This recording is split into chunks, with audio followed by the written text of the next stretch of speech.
po yatang common denominator ang mga tao, maraming may mga problema. Problems can be terrible burdens. Mga problema nakakapagpalungkot, nakakapagpahina, nakakapagpalupaypay.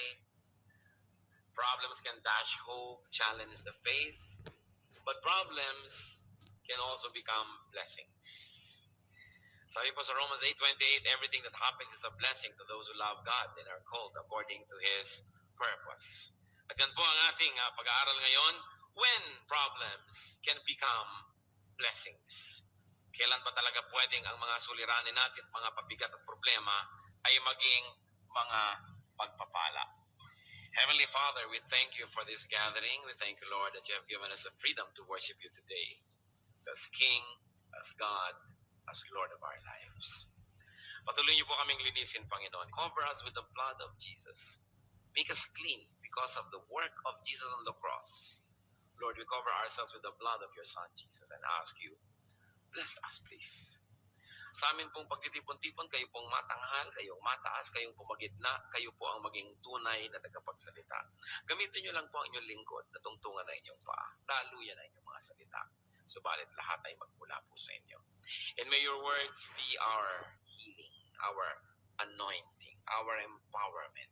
Salitaan niyo po ang maging pampalakas sa amin, pampagaling sa aming mga karamdamang physical at spiritual.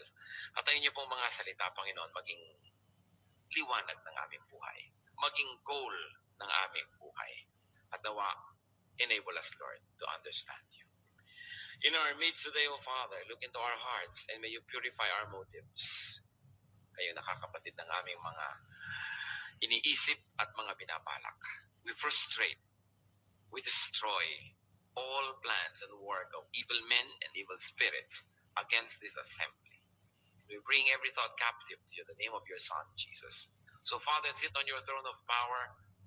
In the name of Jesus, we reject all work of the devil. And we want you, Holy Spirit, to infill us, empower us, to teach us. Give us the capacity to understand. And then, to exemplify your word to the world. In Jesus' mighty name, we pray with thanksgiving. When problems can become blessings.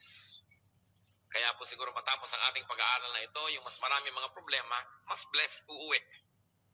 Problems can become blessings when they teach us about our mortality and limitations. Madalas ang tao, pag walang suliranin, if everything goes well, nagiging mayabang, palalo, akala natin, kaya na natin lahat, kaya na natin kahit sino, kahit ano.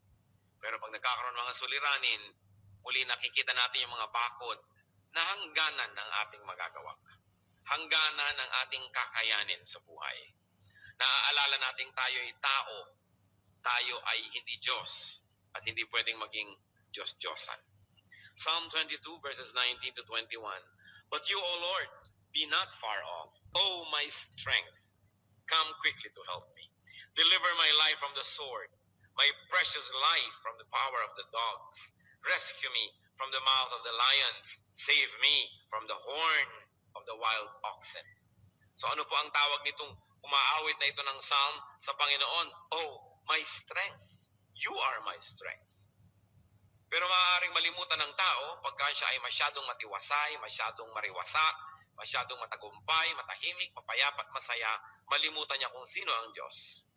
At siya ay malasing, at siya ay umasta na pakala mo mga Diyos-Diyosan. Problemlessness can blind, can desensitize, can even intoxicate people. Kaya napakaganda po ng dasal sa Proverbs 30, verses 8 to 9. Give me neither poverty nor riches, but give me only my daily bread. Otherwise I may have too much and disown you and say, who is the Lord? Or I may become poor and steal and so dishonor the name of my God. Napakalalim ng panalangin na ito. Sabi, huwag niyo naman po akong gawing mahirap, pero huwag niyo na rin akong gawing sobrang mayaman. Sabi niya gano'n. Ibigay niyo lang po kung ano yung kailangan ko at kung ano lang yung sapat. Sapagkat kung sobra-sobra naman ang magkaroong mga ari-arian ko, baka makalimutan ko kayo at magmalaki ako. Eh kung sobra naman pong kulang, baka kailanganin ko pa magnakaw para lang kumain, eh mapahiya naman kayo dahil sa akin. So Diyos, sabi ganun, ibigay nyo lang po kung ano yung nararapat. Balance ka naman. So alam na alam po nito, nung lumikha ng mga linya na ito, na pag sobra kang mayaman at matagumpay, may tendency ka makalimot. Ganon din naman pag sobrang mahirap, may tendency kang makalimot. Kaya sinasabi po ni Solomon, avoid all extremes. Kapagkat mga extremes ay mga mapanganib na mga katayuan. So, problems can become blessings. Kung may problema po kayo, kapatid, at dahil dyan, naalala nyo na ang Diyos lang ang kalakasan at hindi tayo talaga. Naalala natin ang kanyang pangangailangan sa Panginoon. Naalala natin hindi tayo pwedeng magyabang. Yan ay blessing. Sapagkat nagkakaroon ng paalala ang mga nakakalimot. Problems can become blessings when they humble us before God. To humble ourselves, to declare dependence on God, to surrender our will to God is our most correct place. Walang higit pa na mas magiging tumpak na katayuan natin, kundi ang katayuan ng pagpapakumbaba sa harapan ng ating Diyos. At kung kinakailangan dumating ang mga suliranin, para lang tayo hilahin muli pabalik sa lupa mula sa ating paglutang at paglipad ng mataas, nakabubuti na nagkakaroon ng suliranin ng tao. Deuteronomy 8:2-3. Remember how the Lord your God led you all the way in the desert those 40 years to humble you and to test you in order to know what was in your heart, whether or not you would keep His commands. He humbled you, causing you to hunger, and then feeding you with manna, which neither you nor your fathers had known, to teach you that man does not live on bread alone, but on every word that comes from the mouth of the Lord. Kinakausap po dito ang bayang Israel. Sapagkat ang bayang Israel sobrang naging prosperous, matagumpay dahil sa kanilang ninuno na si Joseph. Napakataas ng naging posisyon sa Egypt. Kaya sila'y kinupkop sa Ehipto at nailigtas sila sa mga taggutom. At humaba ang panahon, they continued to enjoy favored position in Egyptian society na ipamana sa kanila yung goodwill na yon ng kanilang ninunong si Joseph. Subalit, sila ay inapi ng susunod na dynasty. There was a dynasty that did not honor the commitment of the previous pharaohs to the people of Israel. So they were enslaved. And after a while, the Lord delivered them. And the Lord showed them how mighty He was. Sobrang naging tagumpay ng mga Israelites, tumatawid sila sa mga dagat na nahahati. Sila ay nagtatagumpay sa kanilang mga digmaan. Kaya maaaring sila rin nakalimot at maaaring sila ay naging mayabang. Kaya sabi ng Panginoon, minarapat ko na paikot-ikutin kayo ng 40 taon sa disyerto. Alam niyo po yung Exodus, pwedeng lakarin ng 1 linggo lang. Yung mula doon sa Egypt, pupunta kay Israel, mahaba na nga 1 linggo, nalakarin yun eh. Pero inabot sila ng 40 years. Bakit? Pinaikot-ikot-ikot sila ng Diyos. Inubos ang lahat ng mga may edad na lumabas sa Ehipto, hindi pinapasok sa Promised Land. Lahat ng mga napahira ng mga kasalanan, dadali na naman nila yung mga kasalanan nila sa Promised Land, hindi sila napapasok. At nakaranas sila magutom. Kumakain na lang sila ng mana, yung lumalaglag mula sa langit na iniipon nila, nagiging parang tinapay. Nung una, masarap, doon lumao nagsawa. Eh, kayo ba naman ng 40 years kumain nun? Sabi nila, mana in the morning, mana in the evening, mana at supper time. Puro ito na lang. So ang Panginoon, bubulabog ng mga ibon, dadapo sa kanila, gagawin nilang barbecue. Pero dependent sila. Kayo ba naman, halos 2 milyong tao naglalakad kayo sa disyerto. Inumin lang ng bawat isa kung gumamit na lang kayo ng 1 galong tubig bawat isang tao sa isang araw. Ito 2 milyong galon yun. Saan nila kukunin? They were very dependent on the Lord. And they were in this parched desert. You know, I myself have crossed this desert. At wala na yatang lugar pa sa mundo na mas parang walang kabuhay-buhay. Wala kang makita ni ano. Sobrang parang akala mo sinumpa yung dinaanan nila na yan, mga Sinai Desert. Eh, ang dami mong papakanin, ang dami mong paiinumin. Kaya talagang dependent sila kay Lord. At sabi niya, ang Panginoon, ginawa ko yan para bawasan ang inyong kataasan. To humble you. Para kayo matutong magpakumbaba. Gaano kadalas, di po ba, pag may problema ang tao, ang tagal magdasal? Kita mo ang tao, pag may problema o wala, obserba mo pag nagdadasal, yung mga walang problema, ang bilis matapos. Kaya wala kang problema, no? Paano mo nalaman, prophet ka ba? Hindi, ang iksi eh. Pero pag may mga paiyak-iyak pa dyan, mga pa-fasting at kung ano-ano, naku, mga problema tong taong to. Problems humble us. That's why they can become blessings. Remember, humility is the only correct attitude towards God. And if we have to be forced to become humble by problems, then the problems can become blessings. Which brings me to our third point. Problems can become blessings when they remind us to pray. Or should I say, to remind us to pray again. Kasi maraming nalilibang, nakakalimot sa tunay na panalangin. Akala nila, Lord, pagpalain mo ang pagkain ito, bless it for our nourishment. Amen. Sa gabi, salamat po sa nagdaang araw. Palaan nyo kami sa buong gabing ito. Ingatan nyo kami sa lahat ng masasamang tao. Amen. Yun na yung dasal. Kumisa nga, napagpapalit pa yun. Yung magdadasal bago matulog, Lord, thank you for this food. Ay, wala palang food. Lahat ng tumawa, alam nyo, no? Nangyayari sa buhay nyo yan. Kakapalit-palit ng mga panalangin. So, kung may suliranin ng tao, naaalala nyo yung power of prayer, kaya nananalangin muli. Kaya ang sabi sa Philippians 4:6-7, do not be anxious about anything, but in everything, by prayer and petition, with thanksgiving, present your requests to God. And the peace of God, which transcends all understanding, will guard your hearts and your minds in Christ Jesus. So kanino ito ipinapaalala? Siyempre sa mga anxious. Kaya sabi, do not be anxious. Sobra ka ngayong balisa kasi may problema ka eh. So naaalala nating manalangin. Problems can become blessings when they remind us about our sin and stop us from sinning. Pag sobra na dilubyo ang kumukubakob sa isang pamilya, nagmi-meeting na, uy, ano bang mga kasalanan natin, i-give up na natin sa Panginoon. Pag sobra na mga hirap ang dinaranas ng mga churches at Christian organizations, o magre-revival worship, magre-revival meeting, ibubulala sa mga kasalanan, ihingi ng tawad, kasi naaalala ang kasalanan pag may mga problema.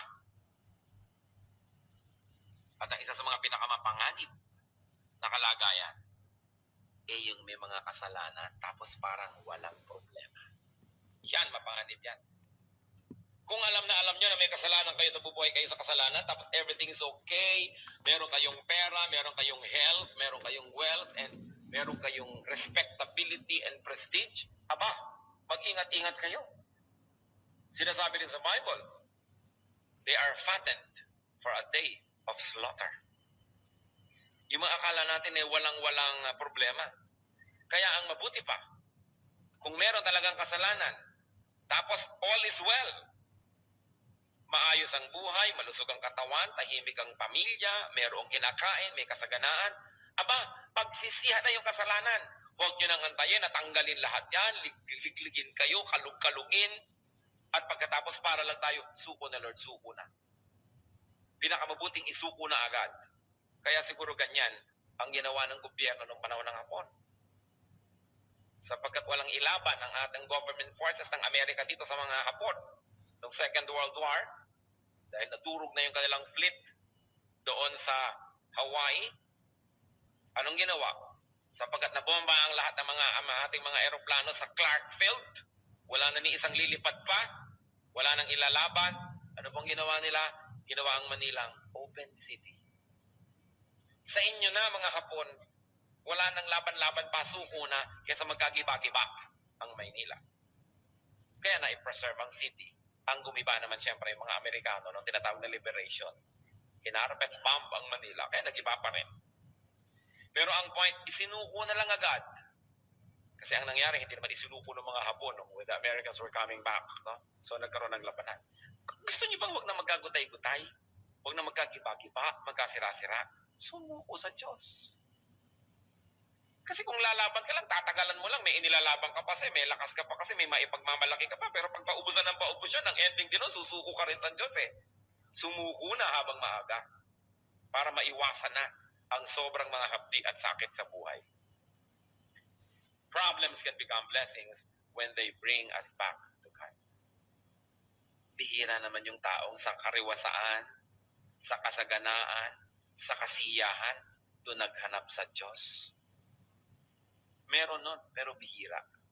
At napakaganda naman ang kalagayan ng ganong tao. Sa kariwasaan, sa kalusugan, sa kasiyahan, naghahanap pa. At Diyos ang hinahanap. Yun ang talagang sobra-sobrang blessing.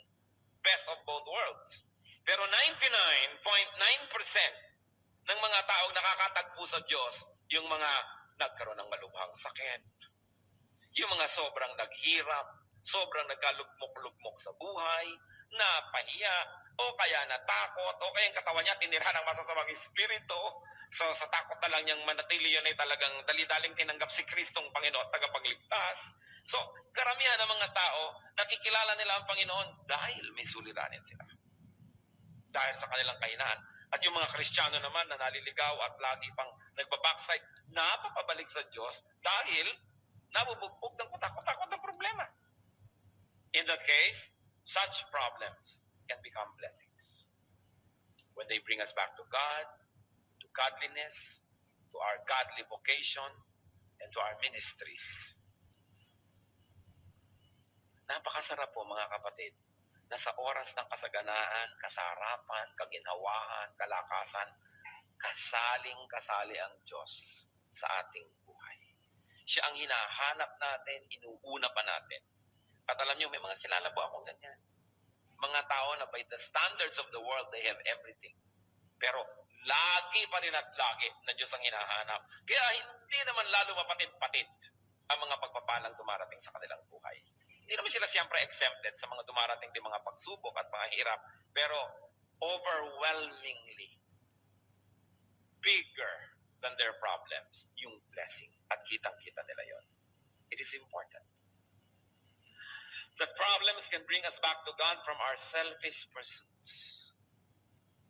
Kaya yung mga nawawala sa churches, yung dati nagsaserve nawawala, yung mga dating active nawawala, kadalasan ang nagbabalik sa kanila sa church, problema. Hindi yung sarap ng buhay. Habang masarap, nakakalimot eh. Kaya nagiging blessing. Luke 15:14-18. Yun pong alibughang anak na kinuha ang kanyang mana sa kanyang magulang at winaldas kung saan, at nung maubos at nagugutom, after he had spent everything, there was a severe famine in that whole country, and he began to be in need. So he went and hired himself out to a citizen of that country, who sent him to his fields to feed pigs. He longed to fill his stomach with the pods that the pigs were eating, but no one gave him anything. When he came to his senses, he said, "How many of my father's hired men have food to spare, and I here am starving to death? I will set out and go back to my father and say to him, Father, I have sinned against heaven and against you." Bakit itong anak na ito na nakalimot sa kanyang ama at naglayas at namuhay nang akala mo ay wala nang bukas pa sa kanyang paglustay ng minana niya sa kanyang magulang, bakit naisipang bumalik? Kasi nagutom, kasi nahirapan, kasi nasaktan. Marami. Kailangan pang yun ang maganap para bumalik sa Diyos. Kaya nga po magandang paalala mga kapatid, kung tayo napapalayo, huwag nang hintayin itong ganito. Magkusa na tayong bumalik. Napakainam na paalala. At kung talagang may suliranin na, huwag na tayong magpilit pa na sundin yung kagustuhan natin, lumabag tayo sa Diyos, kundi sundin na natin ang kalooban ng Panginoon. Problems can become blessings when they lead us to discover God. Kung hindi pa tayo Kristiyano, wala pa tayo sa Panginoon, nagiging Kristiyano tuloy tayo. Or kung Kristiyano na tayo, then we rediscover God. Or we discover blessings and dealings of God that we have not discovered before. Problems can lead us to discover who God really is. And more than that, who God can really be.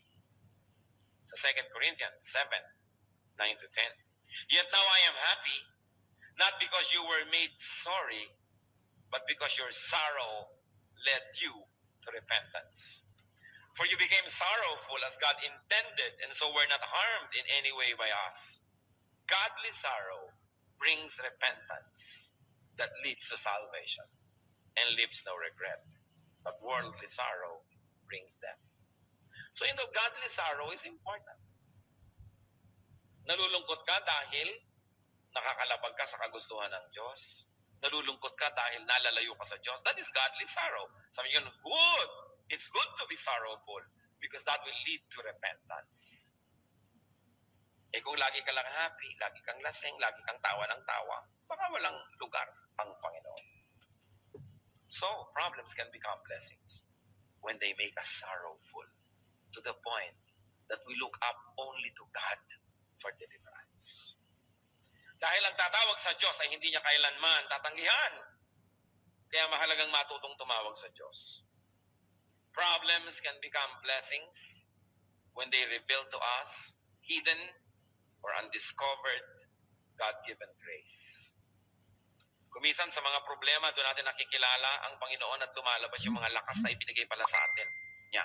Hindi natin alam meron pala tayong ganong kalakasan. Hindi natin alam na meron pala tayong ganong tibay na lumabas lang at nalaman natin nung sumuong na tayo sa mga suliranin. Then we discover that even before we got into these troubled spots, God has already prepared us.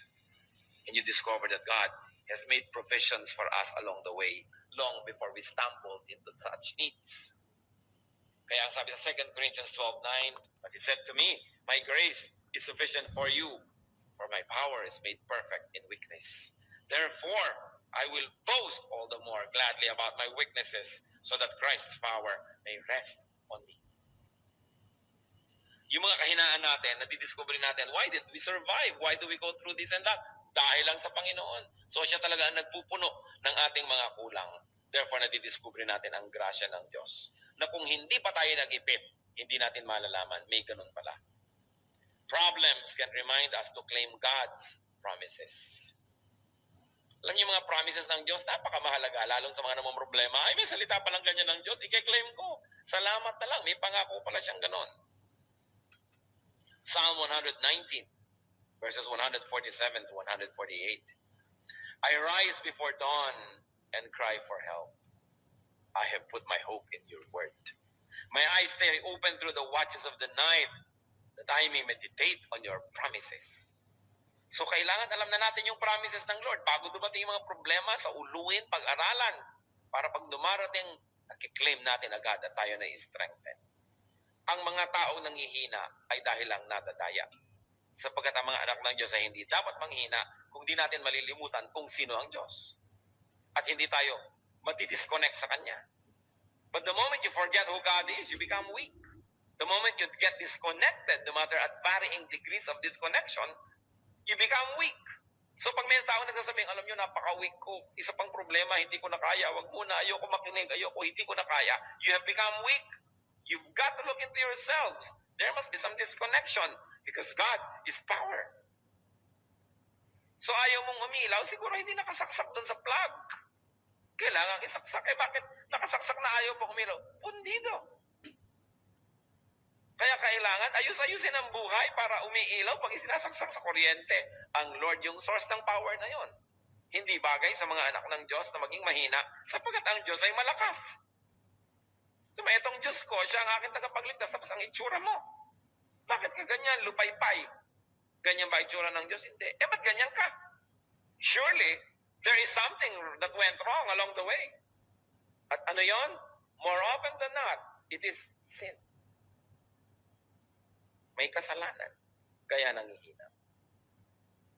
So problems can become blessings when they show us what's really important in life. Kumisan kasi pag nagkakaproblema, doon lang lumilinaw kung anong mahalaga. Parang ganito. May sunog. 3 kilo lang ang pwede niyong madala. Ano ang dadalhin niyo? Doon lang magiging malinaw kung alin talaga sa mga ari-arian niyo ang tunay na mahalaga. Siguro naman hindi niyo nadadalhin yung hindi niyo dadalhin? Hindi niyo dadalhin isang kabang bigas. Siguro hindi niyo nadadalhin yung bangko. Hindi niyo nadadalhin yung mga inipon yung pagkarami-rami siguro mga lumang tsinelas na hindi niyo maitapon-tapon. Kadalasan pag may sunog, ano lang bitbit ng mga tao? Yung mga photo album nila. No? Yung ikinasal sila mag-asawa, batang-bata pa sila. Dala-dala nila yung mga frame na yon. Kung ano yung mahalaga sa'yo, ilang ang dala mo. Kasi luminaw sa'yo, nung konti na lang ang pwede, kung alin talaga ang mahalaga. Ngayon, pag may problema ang tao, everything else fades sa sidelines eh. Ano ba talaga yung mahalaga? Minsan kita mo yung mga sobrang mga posturyosa, pagka nagkaroon sobrang mga sakit, hinaharap ka na rin niya kahit wala siyang kilay. Kasi nalimutan na niya yung tungkol sa kilay-kilay, nararamdaman siya eh. So hindi na yun mahalaga. Konti na lang yun mahalaga, ano ba talaga? Pero meron naman talaga, naghihingalo na, ayaw pang pakita ka, make up muna, make up. Meron! No? May dadalawin ka, ayaw pa po kayo papasukin, sandali lang po at nagme-make up. O sige, kahit matagal. So ano ba talagang mahalaga sa'yo? Importante. Pag may problema, lumalabas ko anong mahalaga. Pag nawawala na halos ang lahat at wala nang matitira, Psalm 119, 67 to 68. Before I was afflicted, I went astray. But now, I obey your word. You are good, and what you do is good. Teach me your decrees.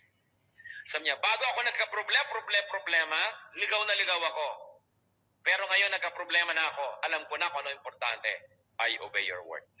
Yun ang importante. So when we are saddled and overcome by so much problems, we remember what really matters, and that is obedience to God.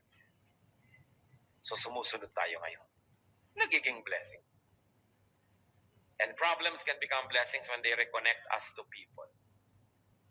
Minsan merong mga kamag-anak, hindi sila nag-uusap, hindi sila nagkikita-kita, pero nagkaroon ng maluhang sakit si ganyan, si ganon, may namatay na ganyan. Nagkita-kita rin, nag-reconnect kasi may problema eh. Kung ba't naman inantay pa na magka-problema para lang magka-reunion? Sana nauna na nun. May mga magulang, isinumpa-sumpa si anak, no? Dahil nagpakasal kay ganito. Hindi makapanik-panik si anak sa bahay nila. And I'm telling you a true story. Dalagitan na yung anak nung mga nagpakasal eh, hindi pa rin nakakaakyat sa bahay nila. Pero nung naghihingalo si magulang, ipinatawag din. Nagantay pa magka-problema para lang sila mag-reunion. Eh kung nag-aaga pa naman, edi mas marami sanang kasiyahan. Pero at least, nagka-reunion pa rin kasi nagka-problema. Kaya ano pong sabi nitong tao na lumaya sa kanyang ama nung happy days, nung sobrang naghirap, Luke 15, 18 to 20. I will set out and go back to my father and say to him, Father, I have sinned against heaven and against you. I am no longer worthy to be called your son. Make me like one of your hired men. So he got up and went to his father.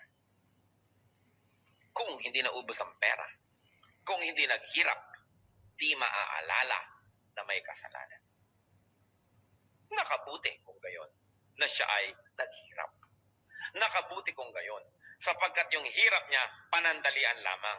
Nung siya ay matauhan at bumalik siya sa kanyang sarili, anong nangyari? Napaayos uli ang kanyang buhay. Sapagkat nung bumalik naman siya sa kanyang amay, siya'y tinanggap, sinuotan ng balabal, ng singsing, ng sandalyas, at ipinagpista pa dahil siya'y umuwi. Kailangan pa bang mangyari ito sa ating buhay? When faced with a problem, do not just seek the easy way out. Turn your problems into blessings. How do you do that? By reviewing your relationship with God, with others, and with yourself. By reviewing your uprightness and spirituality. By reviewing your values, your priorities, and philosophy. Then, matutupad yung sinasabi sa Romans 8:28. Everything that happens is a blessing to those who love God and are called according to His purpose. Or whatever version you have, it's the same idea. Ang anumang nangyayari ay nagiging pagpapala sa mga umiibig sa Diyos. And we discover God. Sometimes we rediscover God. His will, His teaching, His love and power. Then you will surely be blessed. At yung solusyon dun sa original na problema, nagiging na lamang na extra benefit. Sapagkat ang tunay na naging benefit, nanumbalik sa Diyos. Malutas man o hindi, yung original problema, yung blessing dumating na. Sapagkat ang mahalaga, laging bumalik ang init ng ating pakikipag-ibigan sa Diyos. Kayo po ba may mga suliranin? Kung may suliranin tayo, hindi dapat magmokmok. Sapagkat bawat suliranin ay may katapat na solusyon. Dahil bawat tanong ay may katapat na sagot. Sabi nga ng matatanda, bawat manpusali ay may katapat na pisngi ng langit. So, kung may problema ka, may solusyon yan. Kaya yan ng Diyos na isolve. Ang tanong ay, dapat bang isolve? Natutunan na ba natin ang dapat matutunan sa suliranin na yan? Sapagkat kung natutunan na natin, hindi naman mahirap sa Diyos na yan ay bigyan na ng kalutasan. Marami mga problema, haba ng haba, tagal ng tagal, kasi hindi natin dinidinig o nagbibingi-bingihan tayo sa itinuturo ng problemang yun. Problema na financial, problema na health or physical, emotional, spiritual, whatever. Maraming problema ang tao, pero marami doon, siya din ang lumilikha. Para mga problema ng ating bayan, tayo na lang yata ang lumilikha ng mga yon ngayon. No? Wala na ang mga Hapon, ang mga Kastila, ang mga Amerikano. Tayo na ang narito. Bakit ang gulo-gulo ng bayan? Sapagkat tayo na ang lumilikha ng sarili nating gulo. Nawa ang mga kaguluhan, ang mga suliranin, ay magbunsod sa atin na mag-isip-isip. Maghunos dili. Magbalik loob sa Diyos. Magbulay-bulay at suriin kung ano ang ating mga pananagutan at huwag lang tayong manisilang iba. Hindi maaaring ikay nasa gitna ng isang malaking suliranin na ni kapraso ay wala kang dapat na panagutan, liba na lang ikaw si Job. Pero bihirang-bihira naman yung tulad ni Job na upright. So madalas, hindi naman talaga trial ang nangyayari sa ating buhay, kundi chastisement. At kung napapalo tayo ng Diyos, pag natutunan natin ang leksyon, tigil na ang paluan. Inaalu-alu ka na ngayon, kino-comfort ka na. Dahil ang gusto naman ng Diyos na mamalo man siya, para lang tayo ituwid. Hindi para tayo parusahan habang panahon. Ano po ang inyong mga suliranin? Aming Diyos, kami po ay gustong manahimik sa inyong presensya. Mag-isip-isip. Ano ba ang kalagayan namin sa buhay? Ano ba mga pinoproblema namin? Ano ang mensahe nyo dito? Paano ito magiging blessing? Ituro nyo sa amin, Panginoon, na una, kayo, you are bigger than any of our problems. Ituro mo rin, Lord, na kayo po ang solusyon sa mga suliraning ito. At kayo hindi maramot, hindi mabagal, at hindi bingi. Alam nyo nangyayari sa amin. Subalit, Panginoon, kung niloloob nyo, di pa namin makamtan yung mga hinahangad naming mga sagot sa aming mga suliranin. Ituro nyo sa amin kung bakit. Turuan nyo kaming manalangin, magpakumbaba, lumapit sa inyo, tumalikod sa kasalanan, maghintay ng inyong sagot. Karoon ng patience. Ano man sa mga ito, lahat sila ay blessings, O Lord.